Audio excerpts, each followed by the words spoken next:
Greetings po mga kababayan. Harinawa sa mga oras na ito, saan man kayo naroroon, kayo ay nasa mabuting kalagayan. Ito pong muli sa Tony Rogelio Wong ng Batas Pinoy. Ang ating pong channel is pong Legal Aid Public Service Program ng inyong lingkod in collaboration with the Integrated Bar of the Philippines, Manila Port Chapter. Alright, ang ating pong pag-usapan sa episode nito ay may kinalaman po sa usaping pag-revoke ng isang donation na naisagawa ng magulang nung siya ay nabubuhay pa at ito ay nagresulta ng either na pagkawala o pagkait o nawalaan ang kanyang mga compulsory heirs, mga anak ng kanilang legitimate or mana. So, may karapatan ba ang mga heirs o tagapagmana na mabawi yung ginawang donation ng kanilang magulang, no? Ito po ay sasagutin natin sa episode nito. Pero bago po 'yon, kung kayo po ay hindi pa nakapag-subscribe, at if you find our videos interesting and informative, pwede po makahirit ng isang subscribe at saka isang follow po sa Facebook at dito po sa YouTube.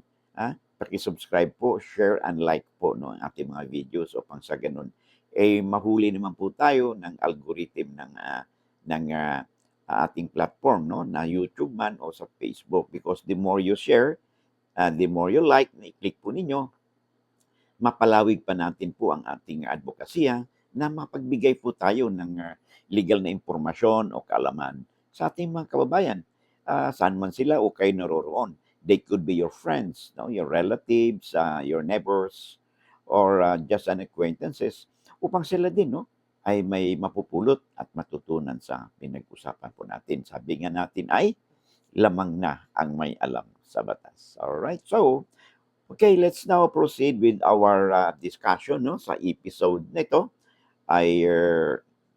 Ang ating pong topic ay may kinalaman sa sulat po sa atin ng ating taga-subaybay. Siya po ay si Edwin Santillan. So, ang sulat po niya ay tulad nating nasabi kanina, tungkol ito sa isang donation na inaisagawa ng kanyang magulang nung sila ay nabubuhay pa. Sabi niya, ito ay sulat po niya, Sir, magandang hapon po. May tatanong lang po ako tungkol sa lupa na dinonate ng ama namin at ito ay tinayuan nila ng simbahan. Makuha pa ba ng anak ang lupa dahil ang ama, sabi niya, wala namang CLOA. I don't know kung anong relevance ng CLOA rito, but maybe he's referring to a CLOA title, but it's not clear here. So, anyway, the bottom line here is, can a child, a compulsory heir, the children, revoke or recover the donation made by their parents during their lifetime? Okay? Ngayon, as a rule po, yes, pag ang ginawa pong donation ng magulang, o tandaan po natin ito ay maituturing na in officious donation sa ilalim ng Article 771 ng ating Civil Code. Pag ito ay nagresulta ng pagkait o pagkabawas ng legitim ng mga anak o compulsory heirs, ito po ay ground para po ma-recover po yung lupa na yan na dinonate sa simbahan. Okay? Yan po ang ating tatandaan. Condition lang po niyan is that yung magulang po ay nag-donate sila, at because of that donation, napagkaitan tuloy o nabawasan yung legitim ng mga anak, as if na, halimbawa, nagkaroon ng testamentary succession, okay? At pagkwenta po doon, ay lumalabas na napagkaitan o nabawasan yung mana ng mga anak. So in this case po, pwede pong mabawi ng anak. Pero dapat po ay maisagawa ito sa loob po ng 10 years from the time na naisagawa yung donation. Kasi pag nakalipas na po ang 10 taon na naisagawa yung donation at wala pong naisagawa, ang walang hakbang na naisagawa ang mga anak, okay, ay magiging prescribed na po ang karapatang ito at magiging permanent na po yung donation at hindi na po maaring bawiin pa, no, ng mga anak o mga compulsory heirs. So yan po ang ating tatandaan. Bukod pa dito 'no, marami po kasing grounds 'no, na maaring ma-recover po ang ginawang donation ng isang tao 'no. Ah, ito'y depende po kung anong klaseng donation na isinagawa. Magkaiba po ang mga tinatawag nating prescriptive period. Depende po 'yan 'no, sa grounds 'no. Halimbawa po niyan ay nagbigay ng donation si donor, okay? Merong condition doon 'no, na gagawin si donee upang sa gano'n magiging ganap ang donation. Eh, kung hindi ito naisagawa ng donee, yung condition na 'yan 'no, ay 'yan din po ay magiging grounds na magkaroon po ng, right po 'no, right po yung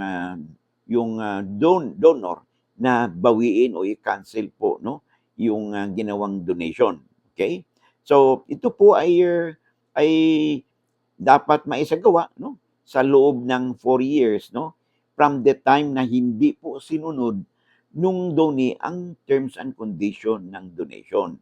So, hindi po pare-pareho 'no, ang grounds o prescriptive period, upang maisagawa ang sinasabi nating donation. But, marami po 'yan 'no, halimbawa 'pag gano'n din po doon ah sa ating napag-usapan ngayon 'no, you have 10 years yung mga anak, you have 10 years 'no, para mabawi 'no, yung ginawang donation 'no, from the time na nagkaroon ng donation.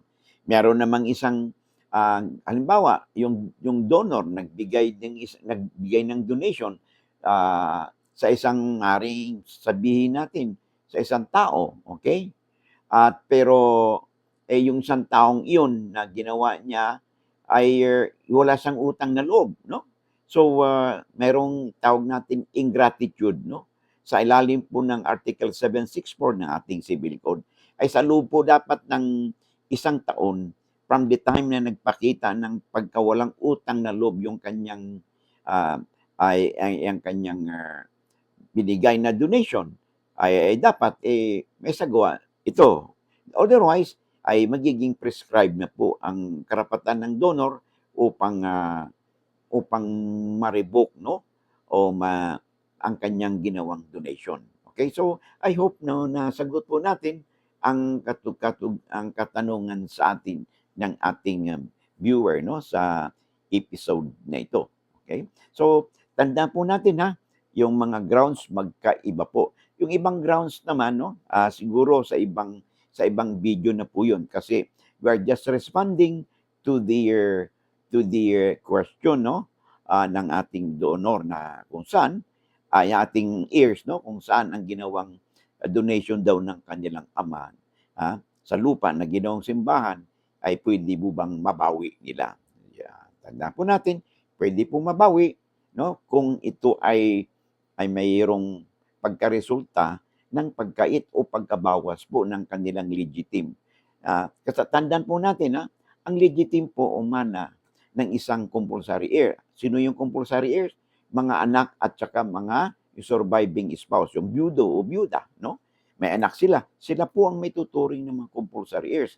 At ang kanila pong legitim ay naka-reserve po ang batas, naka-reserve po sa batas yan. In short, protektado po ng batas ang legitim no, ng mga compulsory heirs. Kaya hindi ito basta-basta mapabaliwala, no, mapagkait no, sa mga compulsory heirs because the law itself no, protects no, the legitim of compulsory heirs.